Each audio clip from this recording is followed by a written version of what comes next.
नमस्कार. जुनं ते सोनं असं हे चॅलेंज आपलं सुरू आहे आणि आपण तुम्ही ज्या गोष्टी सांगाल त्या बनवत आहोत. आणि मला सांगितलं होतं की नवलकुंजची भाजी बनव, आणि माझ्या आजीने थोड्याशा बी राखून ना शेतामध्ये नवलकुंज घातलं होतं आणि काही त्यातले आले आणि ते आज आपण बनवणार आहे.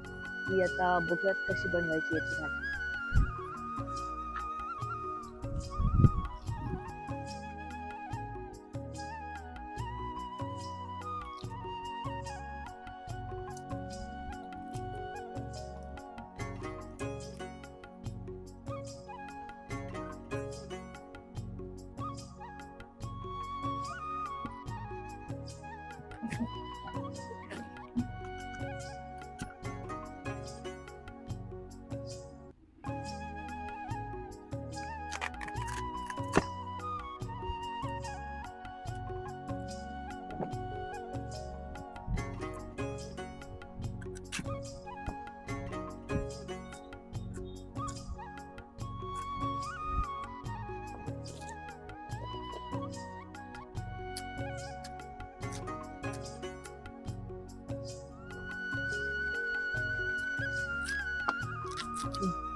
आता ही नवलकुंजची भाजी जी आहे ना, ही तयार करण्यासाठी अर्थात नवलकुंज आपल्याला लागणार आहे, जे आपण शिजायला घातलंय. त्याच्यासोबतच कढीपत्ता, कोथिंबीर, कांदा आणि घरातलेच काही मसाले लागतील. आता नवलकुंज बद्दल जर सांगायचं असेल ना, तर तसं म्हटलं जातं की ही युरोपची खरी भाजी आहे आणि क्रॉस केलाय. म्हणजे कोणकोणत्या भाज्यांचा क्रॉस आहे माहित नाही, पण कोबी सारखं थोडंसं फ्लेवर आहे त्याचा. पण आपल्या महाराष्ट्रामध्ये देखील खूप आधीपासून भात कापणी झाल्यानंतर ही भाजी लावली जाते आणि म्हणूनच कदाचित तुम्ही ही मला सुचवली असेल. पूर्ण रेसिपी देखील आली होती आणि तीच रेसिपी आपण फॉलो करतोय ही रेसिपी बनवण्यासाठी.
कट.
आपली नवलकोनची भाजी जी आहे ना ती तयार झाली आहे आणि याचा वास जो आहे तो थोडासा कोबीसारखा येतोय आणि दिसायला हे बटाट्यासारखी म्हणजे बटाट्याची भाजी दिसते.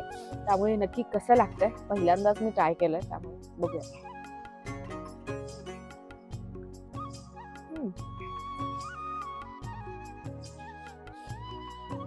तिखट गोड आणि अशी त्याची स्वतःची जास्त अशी चव नाहीये, पण ही भाजी जी आहे ना खूप जास्त हेल्दी आहे. तुम्हाला जर वजन कमी करायचं असेल, कॅल्शियम हवं असेल, तुमच्या स्किनसाठी काहीतरी चांगलं हवं असेल, तर तुम्ही ही भाजी नक्की ट्राय करू शकता.